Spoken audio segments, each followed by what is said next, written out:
Sejam bem-vindos ao Nota 20, programa da Rádio Observador, em parceria com a Iniciativa Educação, programa onde a ciência fala com a educação. Olá, professor Nuno Crato, como está? Viva! Ora, viva, bem, tudo bem. Professor, hoje vamos falar sobre como se recuperam as aprendizagens perdidas durante a pandemia. É a nossa convidada Susana Peralta, economista de políticas públicas e professora na nova ESBE. Recentemente publicou com 4 economistas da educação uma proposta de recuperação das aprendizagens perdidas durante a pandemia. Susana Peralta, obrigado por estar no Nota 20 desta semana. Olá, obrigada pelo convite, é um gosto. Susana, já vamos às propostas em concreto e que quantificou com os seus colegas académicos. Uhum. O que é que sabemos hoje sobre o impacto da pandemia? O que é que os alunos e o país perderam com as aulas à distância? Sim, nós temos estudos já de vários países, temos um corpo de conhecimento que se foi acumulando, aliás, logo ao longo do próprio ano de 2020 e que neste momento já é bastante sólido, de elevadas perdas de competências, bem, concentrados sobretudo nos estudantes mais novos, mas também é para isso que temos mais informação, porque não há grandes estudos para aquilo que acontece aos estudantes mais velhos e também é provável que para as pessoas, enfim, vamos dizer, a partir do 9º, 10º ano, não sabemos muito bem, mas que a tecnologia do online seja mais apropriada para essas faixas etárias, mas de facto para aqueles estudantes mais novos, designadamente estudantes do ensino básico, temos já hoje em dia muita evidência acerca das perdas de aprendizagem em primeiro lugar, e em segundo lugar, portanto, quando comparados com alunos noutros anos letivos, no mesmo momento do ano letivo, estes alunos que foram sujeitos a estes momentos de paragem têm menos competências do que seria expectável, em primeiro lugar, e em segundo lugar, grandes assimetrias nessas competências e uma maior concentração de atrasos de aprendizagens nos alunos e alunas de meios socioeconómicos mais desfavorecidos. Portanto, estamos a falar de dados científicos. Diga, professor. Não, nós antes da pandemia tínhamos uma série de dados sobre as férias de verão, sobre as interrupções letivas, coisas que já discutimos aqui, e que são dados que mostram que este tipo de pausas forçadas compromete a aprendizagem dos alunos, portanto, os alunos sofrem com isso. Tínhamos também dados em termos comparativos no ensino presencial e ensino à distância, mas sobretudo na universidade. Portanto, agora estamos a acumular dados e estão a surgir uma série de estudos sobre os jovens nestas épocas, nestas idades mais juvenis, mais tenras, e o impacto que isso tem. E até alguns estudos que o medem. Não é assim, Susana? Exato.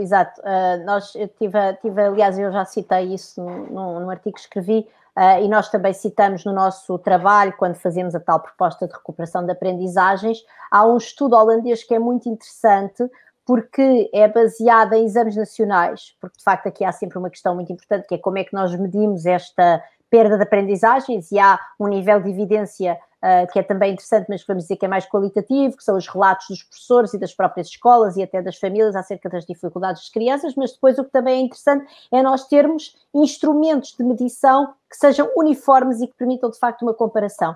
Ora, este artigo, que é feito com dados holandeses, embora por economistas da Universidade de Oxford, portanto, usa dados de exames nacionais, são cerca de 300 mil observações, portanto, de facto, estamos a falar de um poder estatístico bastante elevado, e o que é interessante é que há 2 momentos de avaliação nacional nos Países Baixos. E um deles ocorreu antes do período de confinamento, de encerramento de escolas do ano passado, e o outro ocorreu depois. E também aqui aproveitando o facto de, na Holanda, durante o ano de 2020, as escolas encerraram apenas durante 8 semanas. E, portanto, de facto, não se perdeu o segundo momento de avaliação, e felizmente também as autoridades dos Países Baixos resolveram manter esse mesmo momento de avaliação, precisamente por ele ser importante, ou em todo o caso temos nós a sorte, nós que nos interessamos por estes temas, desse momento de avaliação nos permitir agora perceber de facto qual é o impacto da pandemia. Então como é que isto se faz? Os autores deste estudo aplicam o chamado método das diferenças nas diferenças, ou seja, olham em primeiro lugar para a diferença em 2020, portanto isto é com os dados de 2020, no tal momento de avaliação no Exame Nacional que ocorre depois do confinamento, julgo eu em maio ou junho, e naquele que tinha ocorrido antes do confinamento. E aí temos quanto é que os alunos, enfim, melhoraram, porque em princípio ao longo do tempo os alunos melhoram, não é? Nas suas competências no momento depois com a diferença com o antes do confinamento. Agora, também pode ser que, como é que nós sabemos que isto é o normal, que aquilo que aconteceu em 2020 é o normal, ou de facto houve uma perda relativamente àquilo que teria sido normal num ano em que o ensino fosse presencial. E então aí o que os autores fazem é olham para os 3 anos anteriores, 2019, 18 e 17, e veem exatamente essa mesma diferença. E a ideia é que, havendo um salto menor em 2020 entre o momento pré e pós-confinamento, relativamente àquele que há nos anos anteriores, é a chamada diferença nas diferenças, não é? Porque estamos a calcular, em primeiro lugar, uma diferença e depois outra. Estamos a calcular a diferença no ano 2020, a diferença nos outros anos e depois qual é a diferença destas diferenças, e aí, de facto, estamos a calcular o impacto próprio à pandemia, próprio ao ensino à distância. Portanto, compara-se. Perdão, Susana, compara-se o progresso durante este último ano com o progresso que seria normal registar, que foi aquele que aconteceu nos anos anteriores. E aí a conclusão é que esse progresso é muito menor, não é assim?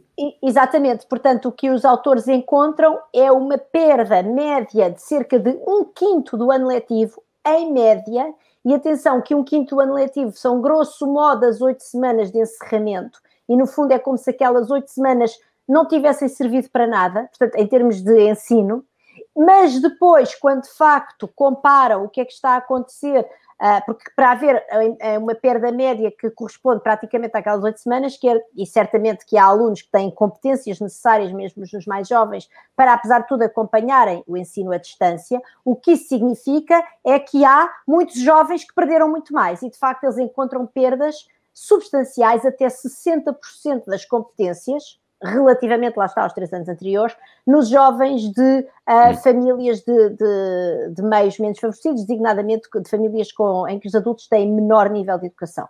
E sendo que os Países Baixos, lá estou a interromper outra vez, peço desculpa. Não, força, Nuno, isso é que é interessante aqui. Sendo que os Países Baixos são um país em que a internet está muito difundida e, portanto, não se pode propriamente dizer que não há conexões. É um dos melhores países do mundo, não é? É um dos melhores países do mundo de ligação de banda larga, também, enfim, é um território relativamente pequeno e muito denso, não é? Portanto, é um território natural para este tipo de infraestruturas, chamadas infraestruturas de rede, serem eficientemente implementadas no território, além de ser, obviamente, um país dos mais ricos, com o rendimento per capita mais elevado, um dos que tem o rendimento per capita mais elevado da União Europeia, e, portanto, isso é muito interessante, porque isso chama precisamente a atenção para o seguinte facto: nós andamos aqui sempre muito concentrados nos recursos digitais, que são, obviamente, fundamentais. Nós estamos com o ensino à distância, ter uma boa internet é fundamental, e ter, obviamente, um equipamento, uma máquina para ligar à internet, um computador, um tablet, enfim. Mas não é só isso. O que mostra o caso holandês é que há, de facto, há recursos que são recursos intelectuais e emocionais das famílias que são determinantes e que, aliás, o que liga com aquilo que nós já sabíamos, não só dos anos anteriores em que não havia ensino à distância, portanto nós sabemos que o ensino é muito desigual, mesmo quando ele só opera na sala de aula, precisamente por causa destes recursos intelectuais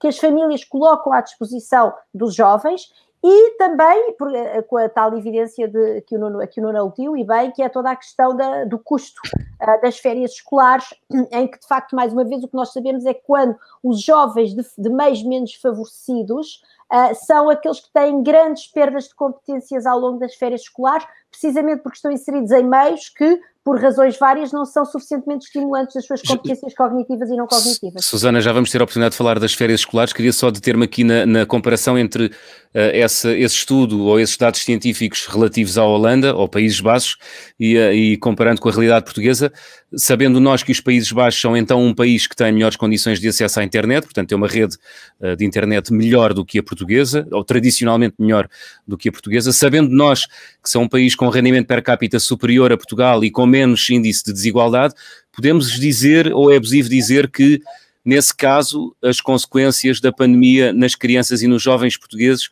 podem ser maiores do que aquelas que foram detectadas na Holanda? Eu queria só acrescentar já agora, João, mais um elemento, que é as escolas em Portugal para o ensino básico encerraram o ano passado, no dia 13 ou 15 de março, e não voltaram a abrir. E na Alemanha, peço desculpa, nos Países Baixos, estamos a falar nos Países Baixos. Países Baixos é o nome oficial agora, estamos a falar de 8 semanas. Portanto, esse é outro aspecto que nos deve deixar preocupados relativamente ao impacto, e já estamos a falar só de 2020. Em 2021 as escolas na Holanda, nos Países Baixos, também encerraram, mas aí eu não sei se foi muito diferente o período de encerramento relativamente ao português. Não, o período de encerramento, ou seja, o início do encerramento foi semelhante. Agora, eles reabriram na última semana de maio, porque eles fazem estes testes já em fim de junho. Claro, mas isso foi o ano passado, eu digo este ano, o ano passado certamente nós fechámos muito mais do que os Países Baixos, mas exato. Agora este ano não sei muito bem não sei como é que comparam os dois períodos de encerramento, isso eu não sei. Pois, ainda não existem estudos sobre isso também. Pois, eu não sei. Não é? Mas agora, este estudo já agora está disponível, não o estudo, mas está disponível um resumo do estudo, uma informação sobre o estudo no site da Iniciativa Educação. Há uma notícia que remete para este estudo e que explica mais ou menos, explica no essencial aquilo que ele conclui. Muito bem. Portanto, quem não vá ler o estudo original, ou seja, 90% das pessoas naturalmente não vão ler o estudo original, tem ali algo que solidifica tudo isto que nós estamos aqui a falar. Mas para responder à pergunta, João, sim, Susana. Seria um milagre, não é? Quer dizer, nesta coisa da educação. Vamos lá ver.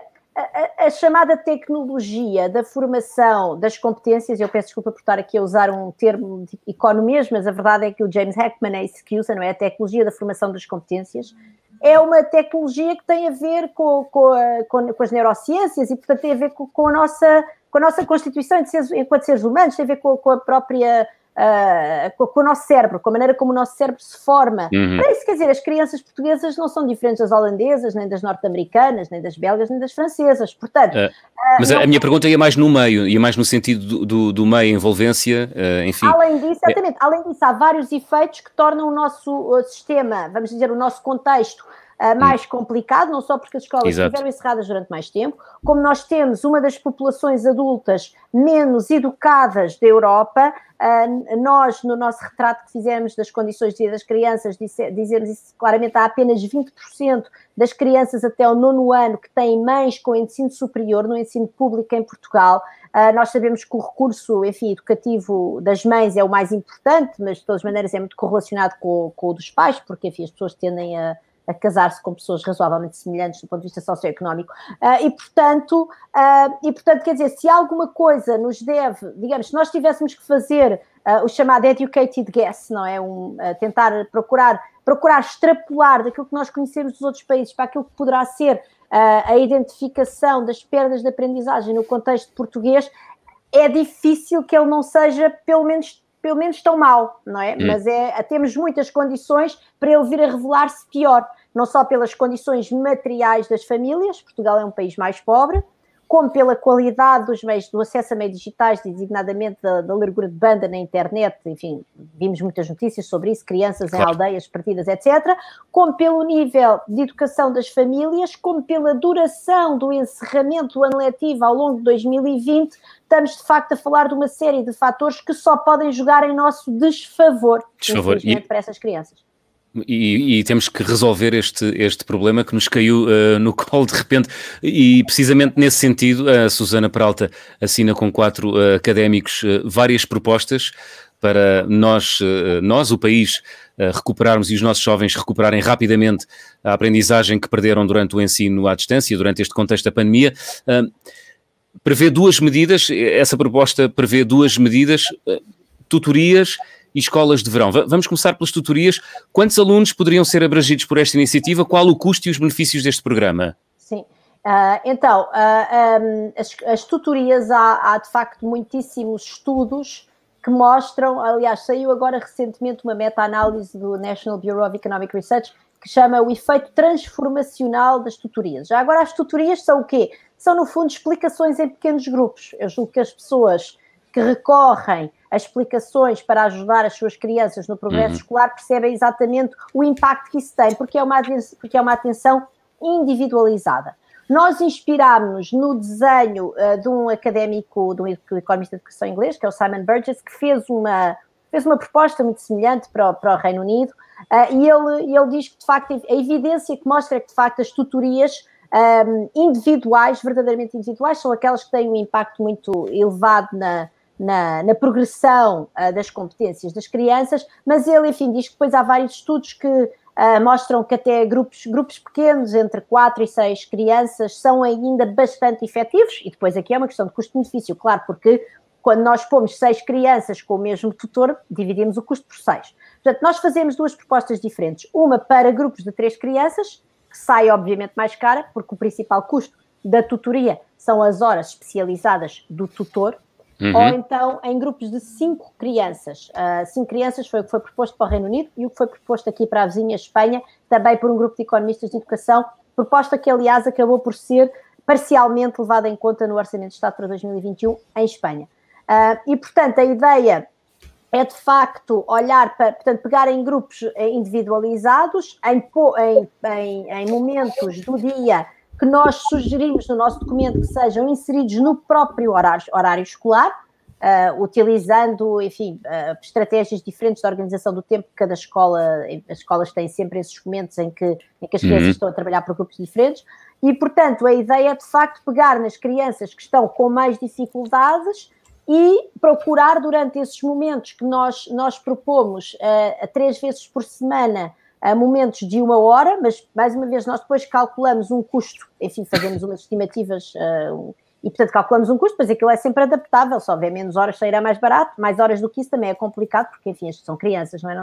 Claro, a ideia não é estar a escandá-las de trabalho, mas, portanto, a ideia é que durante esses momentos as crianças trabalhem, de facto, nestes pequenos grupos de 3 ou 5 crianças, com um tutor, alguém especializado, que tem de receber formação, e já agora a nossa proposta inclui o custo dessa própria formação e que, trabalhando em articulação, obviamente, com a escola, com a equipa pedagógica da escola e designadamente com o professor da criança, possam então ajudar essas crianças a recuperar aquelas aprendizagens que perderam ou que deviam ter adquirido ao longo destes períodos de encerramento das escolas em 2 anos letivos seguidos em Portugal, que não adquiriram. Estamos a caminhar largamente para o final do programa, Susana Peralta. Custos e benefícios das tutorias, rapidamente, porque ainda temos que falar da outra proposta que tem a ver com escolas de verão. Nós fazemos uns cálculos, por isso, do custo, não só do salário horário, e olhamos para as tabelas salariais dos professores e para o custo de formação, e depois usamos até um estudo que está também no Iniciativa de Educação, no site do Iniciativa de Educação, porque a OCDE lançou aqui há vários meses um trabalho acerca dos custos económicos do encerramento das escolas, mas depois os autores desse estudo fizeram os cálculos específicos para Portugal, que estão no site da Iniciativa de Educação. Nós depois olhamos também para o salário mediano e, portanto, fazemos ali vários cenários e vemos, olhando para aquilo que nós sabemos que são os impactos de cada ano de educação nas crianças, e depois olhando para aquilo que pode ser o salário destas crianças, olhamos para o salário mediano, depois até fazemos um exercício de grande conservadorismo, que é dizer, então, e se uma pessoa destas for ganhar apenas metade do salário mediano, e ainda assim o custo máximo a investir numa criança, digamos, no programa mais maximalista, que seriam grupos de 3, uma criança que precisa de recuperação, tanto em português como em matemática, ao longo de todo o ano letivo, essa criança custaria 1.500 € ao erário público, e mesmo que essa criança receba metade do salário mediano, é um custo que ela paga, que quer dizer que ela recupera rapidamente ao longo da vida. Portanto, nós fazemos as contas, mas cada euro gasto num programa destes pode trazer entre 3 € ou 18 € de retorno, consoante nós sejamos mais ou menos conservadores, mas quer dizer, estamos sempre em margens de grande segurança de que cada euro gasto neste programa é de facto um euro que traz retorno nas próximas décadas no capital humano destas crianças. Muito bem, aproveitando que temos 1 minuto e meio até ao final do programa, isto voa, está sempre a voar. Escolas de verão é outra da proposta que a Susana Peralta e o outro grupo e os seus colegas ligados à economia da educação propõem para o país para os próximos tempos.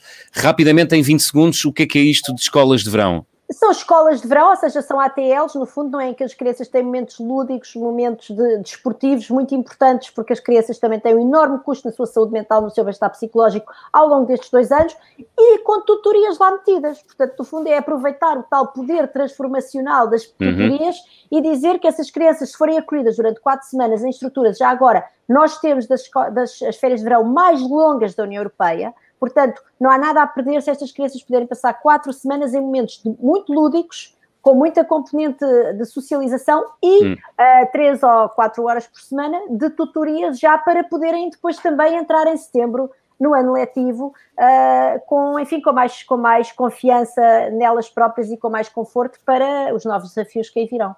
Muito bem, não duvidando da bondade da sua proposta, Susana Peralta,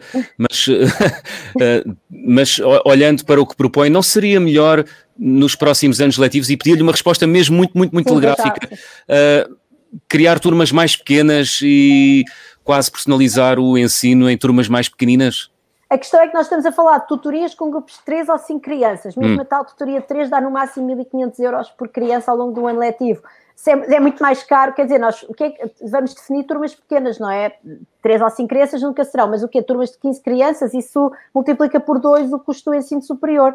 Portanto, se nós assim estamos a falar de um aumento que é no máximo dos máximos do nosso cenário mais maximalista de 10% do orçamento atual da educação.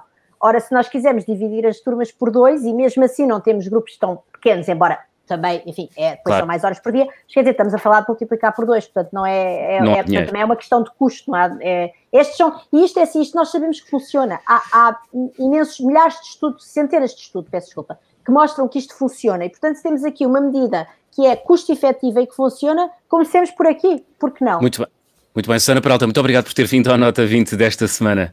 Obrigado. Susana. Obrigadíssima pelo convite. Professor Nuno Crato, estamos mesmo no fim para concluir, e peço-lhe 3 notas breves. Com esta discussão sobre as tutorias, deixe-me dizer 2 ou 3 coisas. Primeiro, rapidamente, as tutorias são importantes, tutorias cognitivas, ou seja, ajudar os jovens a aprender, neste sentido. Uma coisa diferente são mentorias. Estamos a falar aqui de tutorias no sentido de incentivar a aprendizagem.